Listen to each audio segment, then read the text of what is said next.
Hey everyone, how's it going? Here today with a video showing you some hidden features in iOS 7. Now, if you're not sure, iOS 7 was released in beta form earlier this week at WWDC 2013. They previewed a bunch of features on stage, but I'm here today to show you some things that you may have missed, may not know about, and definitely were not shown to the public on stage. Some of them cool, some just a little tweaks here and there, and some I might not even show you. So go ahead and feel free to leave your comments down below if you notice something that I didn't place in this video, but here's the ones that I like the most. To kick it off, the first one is in fact Spotlight Search. If you're running iOS 7, you may notice that there is in fact no Spotlight Search if you swipe here to the left. The quick fix for this is simply drag down from any of your springboard screens, and there you go. You have Spotlight Search just in iOS 6, iOS 5, and there it is.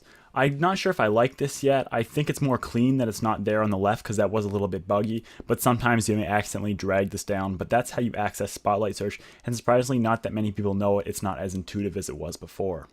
The next one isn't so much a hidden feature, but just something cool that many people don't know about. By default, the wallpapers are not set to dynamic, but if you go into wallpapers and brightness now, there are now two moving, or dynamic as Apple calls them, wallpapers to choose from. Much like Android Jelly Bean, as you see here, we have the bubbles. You can go ahead and set these as either one of your wallpapers, and they are live wallpapers.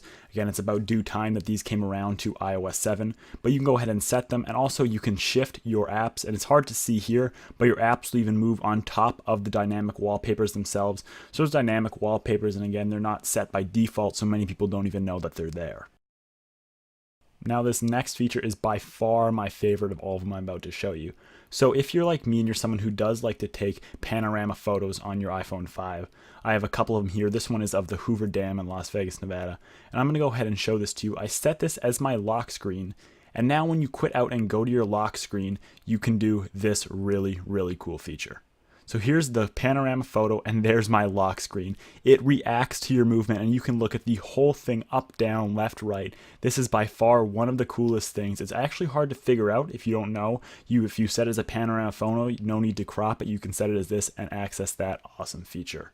Now this is one of the highly touted features, but they didn't show it off much, nor is it easy to find. What it is blocking of contacts on your phone. So you have to go into your messages first. I'm just covering up my numbers here. And if you scroll to the very bottom, you see here you have the option of blocked contacts. If you go ahead and click this, you can choose any number from your contacts, or you can add one that they will not let come to your phone calls, messages, or FaceTime. It won't show up on your phone. This is a really nice feature, long awaited, and I'm glad it's here.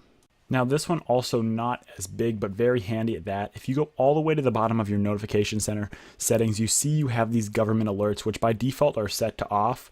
They're kind of cool though. If you turn on Amber Alerts and Emergency Alerts, it will place government alerts in your notification center if there's ever something going on, which they need to alert you. A really handy feature. I like that Apple's done this, and if you flip those on, kind of a nice hidden feature.